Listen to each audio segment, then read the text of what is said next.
This is my documentation on beat blocks, or at least a little video, and how beat blocks will work. This is a series, a series of blocks that you'll interact with, and those blocks represent music beats. And so what you'll do is there's three things you can do with a beat block. Let me describe the architecture here real quick. If we look at a beat block, what is a beat block? Good question. That's a good place to start. A beat block, yeah, is a piece of music or a beat that you'll be able to interact with inside of Unreal Engine Fortnite. And the beat block has got three pieces to it in the physical world here, in the game. It's got a trigger, which is what is a trigger? A trigger is a collision mesh, basically. It's a collision mesh that can interact with game elements.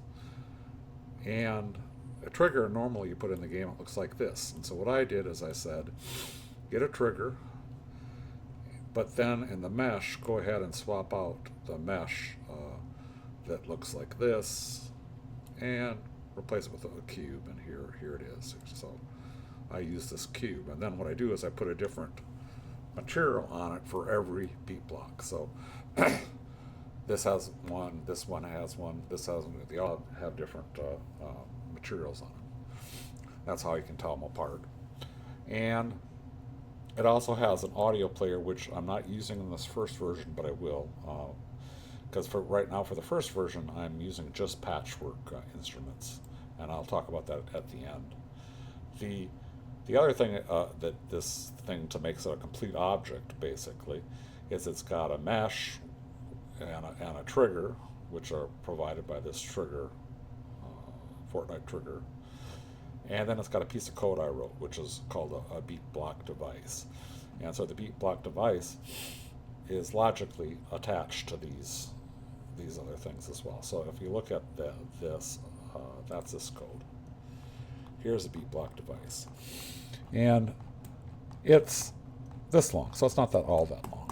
And it what is a beat block device? It's gonna try to encapsulate everything associated with doing interacting with beats and being able to play them in a player and so on. And so what I've got at the top are editables, and what editables are things that you don't want to set the value inside of the program. You want the person to be able to configure that value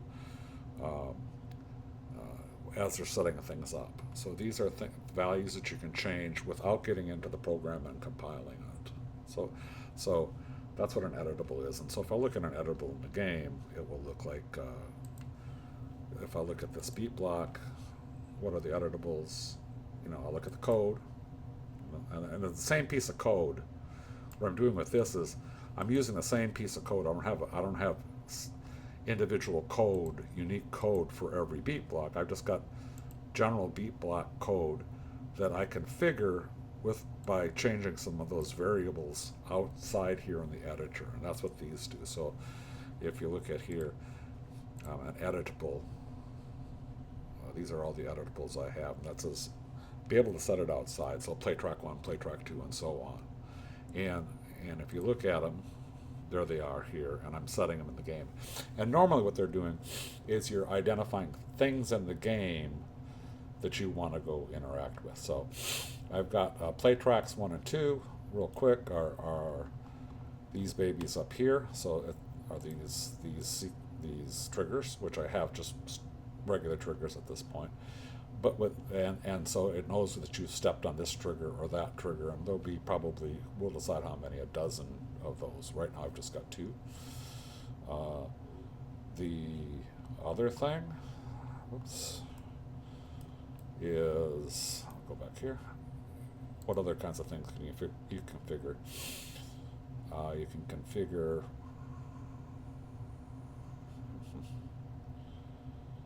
sorry, you can configure in the code where do you want to store it, and those where you store it here is I'm setting up little slots here, And so that's these positions, basically. It's these triggers, and these are buttons.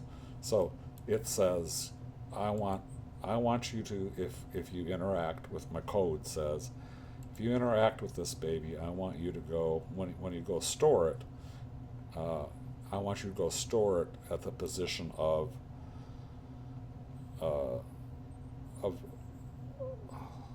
uh, of the beat block, or is it down here? The current shelf position, which is these little switches.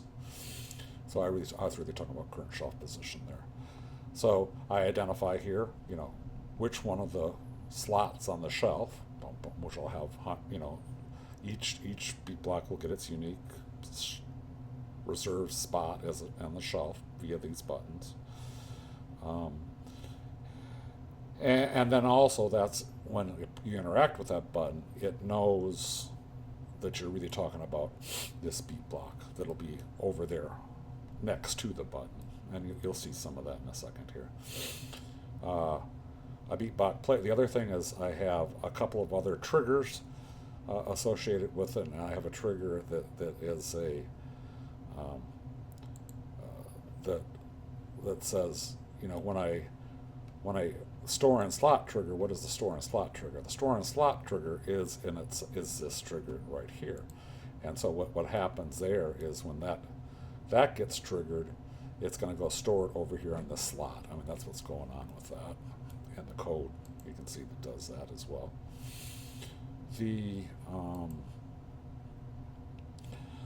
beat block, it doesn't play the music right now directly. What it does is I identify a beat block player device to hook to, and then which is a separate program, and it's represented here in the game here. It's just a console. I haven't done anything unique with that. It's just this thing over here. I say, and that program, basically what I've done is I split up the beat block. Beat block's all about the beat and moving around that beat block in the mechanics of the game, but it doesn't actually play the beat. What it does is it passes the information of which beat block was selected to be played, which is all stored in the beat block itself. And it says, I want you to go ahead and play it, and it plays it on a different piece of code that's the player. So basically you've got the beat block code, which encapsulates information about the beat, and then it passes it to this player, this specific player, this player that interacts with the actual, right now, underlying batchwork infrastructure that will be in the game if we decide to go that way. The so that's one of the things that you do. So that's what these three pieces of information are. I'm saying use a beat block player device, which controls all the logic of the playing of the beat thing, and I want you to be playing drums, the first patch, the first, and these really are actually fusion patches. So there's a matrix being stored, an array being stored in something called the fusion patch that knows that if you select the first or second or third, if you put the number you pass, it'll say play this sample versus that sample.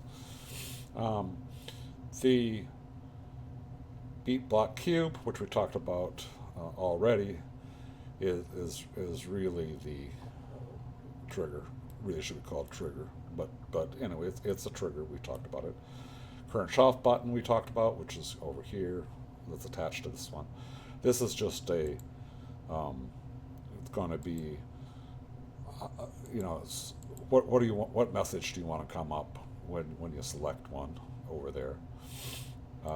This is its state, its current state. So this will change. Programming will change this. I mean, the code changes it, but it's starting out in prop hunt because I have it out here just sitting here. And like versus these here, this beat block, which it is in stored position. So it says its current status is stored. And I have code that says, hey, it moves from, in prop hunt to is stored to When I drop it in, or to, it's attached to the player, you're holding it, that's another state. Another state is it's playing in the player. It's been dropped in the player and it's playing. So it's got four states that it can be in at various points, and the program does that. And then the program uses that to make decisions about what to do with it next. And lastly, I pick up transition speed. All that is when it's in prop hunt and you want to move it back to the table. It's how long does it take? So it takes a second in this case. Is what I decided for this one. But you could change that based on the how far away it is. So you can modify without having to go change the code, with just changing the configuration here. And a preview audio, and that's to be added later, which would be the sample. So if you picked it up in the wild here in a prop hunt, it would maybe play the sample. That's the whole thought process with that. So let's see how that works in the game. So that's kind of what's going on. So the code again one more time real quick is, whoops, I got stuff playing. Because let me stop the game because I've been playing it earlier. So the code itself is it's got all these things that you can pass variables, you change the values inside of the editor. And it's got three major sections. The playing of the actual music, so basically what it's doing is passing the information over to the player. And it does that by, first time I've ever used this, here's the player itself. The player's not all that complicated. But what it does is, I like to keep them separate because this is an interface. The beat blocks is an interface. Another interface might be a piano keyboard. But in either case, it's going to go talk to the player device. So there, and it will pass, and it'll use the same technique. That if it's instead of a beat block controlled one, it's a piano or a guitar or some other kind of interface. It will call the beat block player device. And so what I've done here, the first time I've ever done this in code, I created the beat block player device, stuck it out there, and then I used that device. I called that device just like I would a normal Fortnite device, but it's my device. And all I do is when I get ready to go call it, I go ahead and let me see. I can go find it here. What I do is I say, I just call that what I need to call over there. I call right here. I say, call the beat player and pass. Call this method in the beat block player, and pass it the fusion patch on the fusion patch note that's inside of the beat block. So that's how it says, hey, play this one. And then it goes ahead, and then the beat block player is the thing that connects to will actually connect and trigger the triggers, and these triggers that they trigger are the ones that are hooked up to the patchwork device. So that's how that works. So let's go. So there's that first. So this 4 or 5 methods are functions are called to control the playing. The other thing you can do is there's 2 pieces. One is if you pick it off the shelf, and go carry it, there's that function, and there's just these 2 methods. And then there's picking it up in the finding the beat block just sitting around in the prop hunt, and that's these methods. So those are the 3 basic functions: are to pick up something, store it in the warehouse. Once it's in the warehouse, pick it up in the warehouse, carry it over to the beat player, put it in the beat player, it plays the beat. That's all that's going on. It's a long-winded explanation of how the game works. If I look at, let's go ahead and start the game. And probably with Murphy's Law, something won't work, but we will see. I think it will. I'm pretty good. I spent about 3 hours trying to debug something. I just couldn't figure out why it wouldn't work. It should work. And I discovered it's some kind of little bug in the button so I ended up deleting the button I was using and put a whole new one in there. I copied a button. I duplicated a button when I moved it over from, to create the button to the second button over on this table, instead of creating it from scratch. And for some reason, that caused some issues with my code. So I know how to fix that now. So anyway, here we go. So we're in here. So the game will work like this. These things will be here, and we may change the appearance of this as it's in a while. There may be some spinning stuff and some or whatever, but the point is, you see a beat block, and you'll see, oh, it's the IB drums, and you'll run through it. And what it did is, you see it move it. It moved it back into the onto the table in 1 second, because that's the way it's configured, and wherever it is in the